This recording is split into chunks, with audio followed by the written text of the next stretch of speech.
नमस्कार दोस्तों, मेरा नाम है कृष्णा मिश्रा। आज हम बात करेंगे उत्तर प्रदेश वन रिपोर्ट की। ठीक है, जो भारत की वन रिपोर्ट आई थी 2023 में, 18वीं वन रिपोर्ट 2023 में आई थी। उस वन रिपोर्ट में भारत का पूरा डेटा जारी किया गया था। उसमें हर राज्य का अलग अलग डेटा जारी किया गया था। तो उसी रिपोर्ट यानी कि 18वीं वन रिपोर्ट के अनुसार आज हम 18वीं वन रिपोर्ट के अनुसार उत्तर प्रदेश के वन रिपोर्ट को पढ़ेंगे और उत्तर प्रदेश में वन स्थिति को जानेंगे। वन उत्तर प्रदेश के भौगोलिक क्षेत्र में कितने प्रतिशत वन है, उत्तर प्रदेश में कितने परसेंट वन है, उत्तर प्रदेश में कितने वन होने चाहिए या किस जिले में किस डिस्ट्रिक्ट में सर्वाधिक वन है।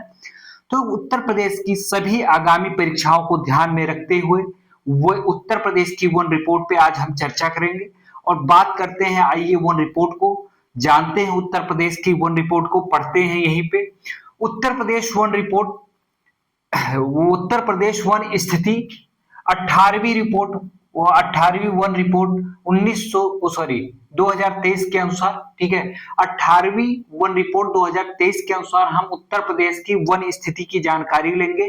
ठीक है, तो आइए हम जानते हैं उत्तर प्रदेश के बारे में, पढ़ते हैं। सभी परीक्षाओं के लिए वेरी इंपॉर्टेंट है। आपके सभी आगामी परीक्षाओं में 2 से 3 question Uttar Pradesh one report से जरूर मिलेंगे। तो आप सभी लोग उत्तर प्रदेश वन रिपोर्ट की क्लास को मिस ना करें। ये सभी परीक्षाओं को ध्यान में रखते हुए बनाया गया है, किसी एक परीक्षा को ध्यान में रखते हुए नहीं। उत्तर प्रदेश की जितनी आगामी परीक्षाएं हैं सभी के लिए बहुत इंपॉर्टेंट है। आइए हम पढ़ते हैं। उत्तर प्रदेश की प्रथम वन नीति कब घोषित की गई? 1952 में। उत्तर प्रदेश की प्रथम वन नीति 1952 में घोषित की गई। कब घोषित की गई थी उत्तर प्रदेश की प्रथम वन नीति? 1952 में घोषित की गई। उत्तर प्रदेश में वन निगम की स्थापना 25 नवंबर 1974 को की गई। उत्तर प्रदेश में वन नीति की स्थापना 25 नवंबर 1974 को यानी कि 25 नवंबर 1974 में की गई। फिर उत्तर प्रदेश में मुख्यतः कितने प्रकार के वन पाए जाते हैं? आप उत्तर प्रदेश के निवासी हैं, ठीक है, आपको ये पता होना चाहिए। ये आपकी परीक्षा के लिए सब फैक्ट जो है वेरी इंपॉर्टेंट फैक्ट है। वही फैक्ट को उठाया गया जो आपके आगामी परीक्षाओं में पूछे गए हैं या पूछे जाएंगे। आप किसी भी एग्जाम की तैयारी कर रहे हैं तो उसका पीवाईक्यू उठा के, यूपी की जो भी एग्जाम की तैयारी आप कर रहे हैं उसका पीवाईक्यू उठा के देख लीजिएगा। उत्तर प्रदेश के वन रिपोर्ट से संबंधित 2 से 3 क्वेश्चन आपको जरूर मिलेंगे। उत्तर प्रदेश में मुख्यतः 3 प्रकार के वन पाए जाते हैं।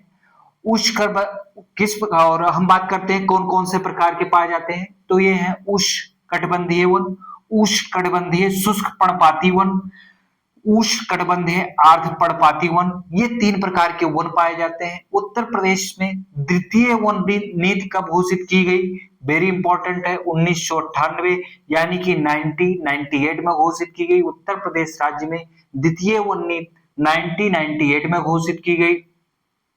उत्तर प्रदेश में राष्ट्रीय वन, ठीक है, राष्ट्रीय वन नीति 1988, ठीक है, 1988 राष्ट्रीय वन नीति यानी कि भारत की परिप्रेक्ष्य में बात की जा रही है।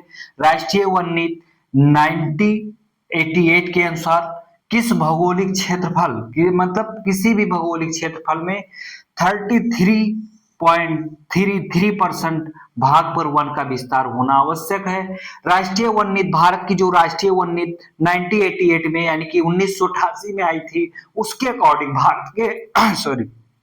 भारत के किसी भी क्षेत्रफल में, किसी भी भूभाग में मतलब 33.33% यानी कि 33.33% भाग पर वन का विस्तार होना आवश्यक है। ये उस रिपोर्ट में आवश्यक कर दिया गया। राष्ट्रीय वन नीति, जो इंडिया की राष्ट्रीय वन नीति 1988 में आई, उसके अनुसार बात की जा रही है। ठीक है, यानी कि पूरा भूभाग जो है किसी राज्य का, उसके क्षेत्रफल में कम से कम बात की गई है, यानी कि 33.33% भाग पर वन का विस्तार होना आवश्यक है। फिर हम आगे जानेंगे क्या उत्तर प्रदेश में 33.33% वन पाए जाते हैं कि नहीं। अभी आपको आगे डेटा देखने को मिलेगा।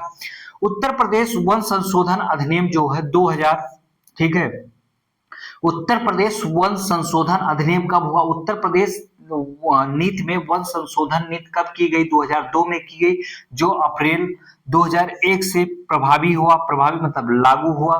ठीक है, वर्तमान की बात अब कर रहे हैं, प्रेजेंट टाइम की। प्रेजेंट टाइम में उत्तर प्रदेश वन नीति 1998, कब 1998 के स्थान पे राज्य वन नीति 2017 लागू हो गई है। कौन सी नीति लागू हो गई है? अब 1998 के स्थान पे राज्य वन नीति 2017 आ गई है, यानी कि 2017 लागू हो गई है। फिर हम 18वीं वन रिपोर्ट की बात करते हैं।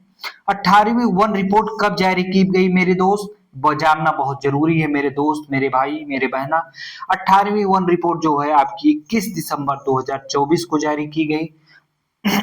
सॉरी, 18वीं वन रिपोर्ट जो है 21 दिसंबर 2024 को जारी हुई।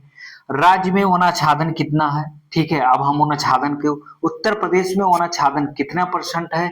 6.7, सॉरी, राज्य में वनाच्छादन जो है 6.24% पे, यानी कि 15,045.80 वर्ग किलोमीटर पर है। कितना? राज्य में वनाच्छादन की बात की जा रही, वेरी इंपॉर्टेंट डाटा है। राज्य में वनाच्छादन कितना है? 6.24% है, यानी कि 15,045 पॉइंट, ठीक है, 80 वर्ग किलोमीटर। राज्य में वृक्षादन, वनाच्छादन दूसरा है, वृक्षादन दूसरी चीज है। हम अब बात करते हैं वृक्षादन की। राज्य में वृक्षादन कितना है? उत्तर प्रदेश में 3.72%। कितनी बात कर रहे हैं? आप सभी लोग नोट जरूर बना लीजिएगा। राज्य में वृक्षादन जो है 3.72% है, ठीक है। ये हुआ 8,950.92 वर्ग किलोमीटर, ठीक है, क्षेत्रफल। राज्य में वन एवं वृक्षादन, अब बात हो रही है राज्य में वन एवं वृक्षादन की टोटल, तो ये 9.96 कितना है? ये राज्य में वन एवं वृक्षादन 9.96%, यानी कि 9.96 है। इसका टोटल वर्ग किलोमीटर जान लेते हैं, यह 23,996.72 वर्ग किलोमीटर क्षेत्र में है। राज्य में झाड़ियां जानते हैं कितने प्रतिशत भूभाग पे है? राज्य में झाड़ियां जो टोटल हैं वो हैं 0.27% क्षेत्रफल पर। कितनी? 0.27% क्षेत्रफल पर, यानी कि 639.51 वर्ग किलोमीटर क्षेत्र में फैली हुई हैं झाड़ियां। 17वीं से 18वीं वन रिपोर्ट के बीच, ठीक है। अब ये बात ये कंपेयर कर रहे हैं, यहाँ पे कंपेरिजन किया जा रहा है कि 17वीं से 18वीं वन रिपोर्ट के बीच में वनावरण की वृद्धि कितनी हुई है। यहाँ पे हम कंपेयर करके देखते हैं कि 17वीं जो रिपोर्ट आई थी 2021 में और 18वीं वन रिपोर्ट जो 2023 में आई है, उसके अनुसार कितनी वृद्धि हुई है। तो ये वृद्धि हुई है आपकी, जान लीजिए, 118 पॉइंट, ठीक है, 43 वर्ग किलोमीटर क्षेत्रफल पर वृद्धि हुई है। 118.43 वर्ग किलोमीटर क्षेत्र में वृद्धि हुई है। फिर बात करते हैं 17वीं से 18वीं वन रिपोर्ट के बीच, ठीक है। फिर बात करते हैं 17वीं से 18वीं वन रिपोर्ट के बीच कितने वृक्षावरण की वृद्धि हुई है। ये वृक्षावरण की बात की जा रही है, कितने वृक्षावरण की वृद्धि हुई है। तो ये 79 वर्ग किलोमीटर, यानी कि 79 वर्ग किलोमीटर क्षेत्र में वृद्धि हुई है। राज्य के कुल क्षेत्रफल में रिकॉर्डेड, यानी कि जो रिकॉर्ड किया गया है, ठीक है, रिकॉर्डेड यानी कि आंकड़ा है ये, ठीक है। राज्य के कुल क्षेत्रफल की बात हो रही, राज्य के कुल क्षेत्रफल की बात हो रही है। राज्य के कुल क्षेत्रफल पे ध्यान देना। रिकॉर्डेड वन क्षेत्र कितना है? 7.24%। कितना? 7.24%, यानी कि 7.24%। ये इसको वर्ग किलोमीटर में देख लेते हैं। ये 17,435 वर्ग किलोमीटर क्षेत्र में फैला हुआ है। वन रिपोर्ट एक द्वितीय वार्षिक रिपोर्ट है, ये हर 2 वर्ष पे जारी होती है। ये हर 2 वर्ष पे जो रिपोर्ट जारी होती है वो द्विवार्षिक रिपोर्ट कही जाती है। इसको कहां से जारी किया जाता है? इसे भारतीय वन सर्वेक्षण के द्वारा जारी किया जाता है। हिंदी में कहा जाएगा तो भारतीय वन सर्वेक्षण। इंग्लिश में जान लेते हैं फॉरेस्ट सर्वे ऑफ इंडिया, ठीक है। फॉरेस्ट सर्वे ऑफ इंडिया के द्वारा देहरादून से ये रिपोर्ट जारी की जाती है। कहां से? ये रिपोर्ट देहरादून से जारी की जाती है। ये आपके पेपर में छप के आएगा, चाहे आप देख लेना। ये द्विवार्षिक रिपोर्ट है, इसे भारतीय वन सर्वेक्षण यानी कि फॉरेस्ट सर्वे ऑफ इंडिया द्वारा देहरादून द्वारा जारी किया जाता है। ये रिपोर्ट 1987 यानी कि 1987 से जारी की जा रही है, 1987 से यानी कि 1987 से जारी की जा रही है। इसे भारतीय दूर संवेदी उपग्रह रिसोर्स सेट 2, इसकी जो आंकड़ा किया जाता है, आंकलित किया जाता है, रिकॉर्ड किया जाता है, एक वैज्ञानिक पद्धति, एक वैज्ञानिक पद्धति के अनुसार किया जाता है। इसे कहा जाता है भारतीय दूर संवेदी उपग्रह रिसोर्स सेट 2 के द्वारा इसको आंकलित किया जाता है, इसको रिकॉर्डेड किया जाता है। किसके द्वारा किया जाता है मेरे दोस्त? भारतीय दूर संवेदी उपग्रह रिसोर्स सेट 2 के द्वारा किया जाता है। सर्वाधिक वन, अब आंकड़ा यहाँ पे प्रतिशत और क्षेत्रफल दोनों की बात की गई है, तो आप यहाँ पे ध्यान दीजिएगा, हम दोनों की बात करेंगे अभी और यहाँ पे नोट्स बनाते रहना, ठीक है। सर्वाधिक वन क्षेत्र, ठीक है, सर्वाधिक वन क्षेत्र वाला जिला कौन सा है? ये क्षेत्र की बात कर रहा है। सर्वाधिक सघन, ठीक है, सर्वाधिक सघन यानी कि सबसे ज्यादा सघन वृक्ष कहाँ पे है? सबसे ज्यादा सघन, सघन मतलब आप समझ गए होंगे कि सबसे जहां पे बहुत कम दूरियों पे, मतलब ज्यादा नजदीक, यानी कि ज्यादा बहुत नजदीक नजदीक वृक्ष हो, उसको सघन वन कहा जाता है, ठीक है। सर्वाधिक सघन क्षेत्रफल वाला जिला कौन सा है? लखीमपुर खीरी है। ये उत्तर प्रदेश में सर्वाधिक सघन वन क्षेत्रफल वाला जिला कौन सा है? लखीमपुर खीरी है। सर्वाधिक वन क्षेत्र वाला जिला कौन सा है? ठीक है, ये सोनभद्र है।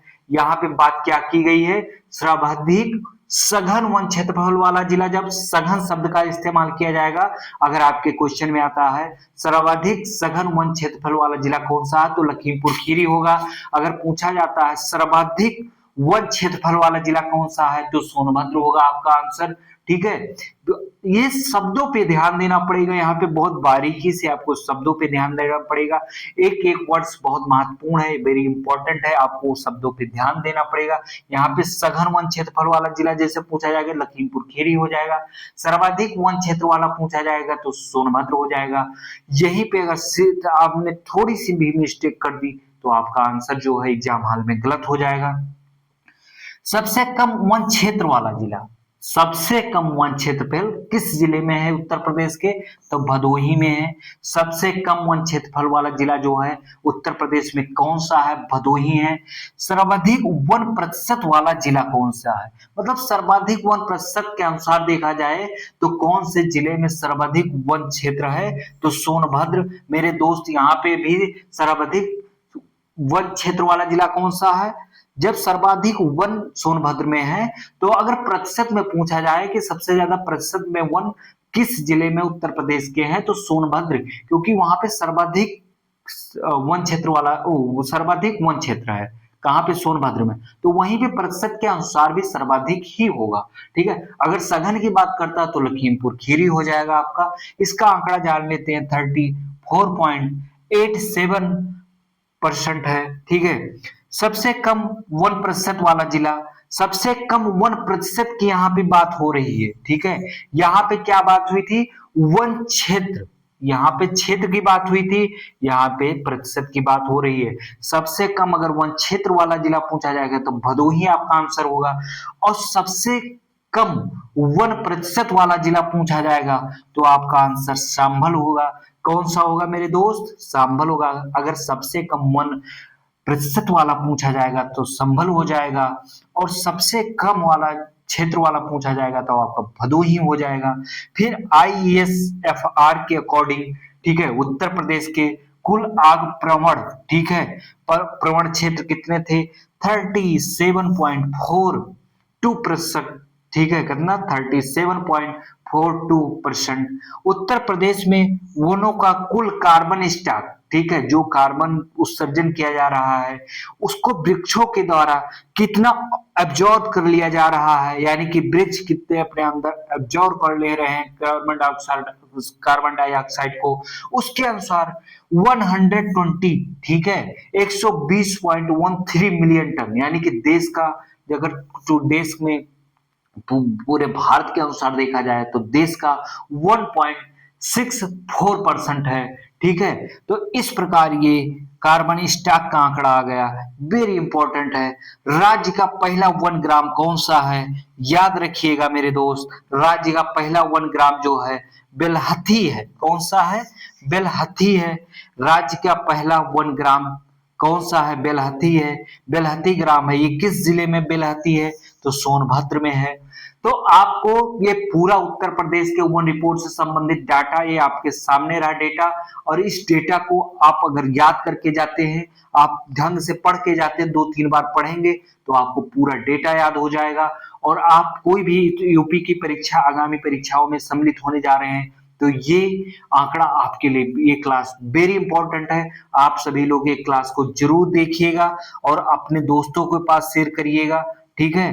ज्यादा से ज्यादा लोगों के पास शेयर करिए ताकि अधिक से अधिक लोगों के पास पहुंच सके। ये क्लास यूपी पीसीएस से लेकर के यूपी की जितनी परीक्षाएं होती हैं वो सब के लिए इंपॉर्टेंट है, यूपी पीसीएस से लेकर यूपी होमगार्ड तक, क्योंकि वन रिपोर्ट का डेटा भाई यार हर परीक्षा में पूछा जाता है। इसके लिए कोई परीक्षा वन रिपोर्ट का डाटा पूछे बिना अछूती नहीं रह सकती। वन रिपोर्ट का डाटा ही ऐसा आता है, डेटा बहुत इंपॉर्टेंट है। तो इसमें हम बता दें, यूपी पीसीएस सबसे बड़ी परीक्षा उत्तर प्रदेश पीसीएस होती है, वहां से लेकर के और आपके होमगार्ड परीक्षा तक के लिए जितनी 20 की परीक्षाएं, यूपी ट्रिपल एससी की सभी परीक्षाएं, यूपी पुलिस की, यूपीएसआई, सभी परीक्षाओं के लिए वेरी इंपॉर्टेंट डाटा है। तो आप सभी लोग इस डेटा को मिस ना करें, क्लास को जरूर देख के जाएं ताकि आपका एग्जाम हॉल में क्वेश्चन गलत ना हो। आप सभी लोग जरूर नोट्स बनाइएगा और फिर हम अगली क्लास में मिलते हैं। तब तक के लिए धन्यवाद। जय हिंद।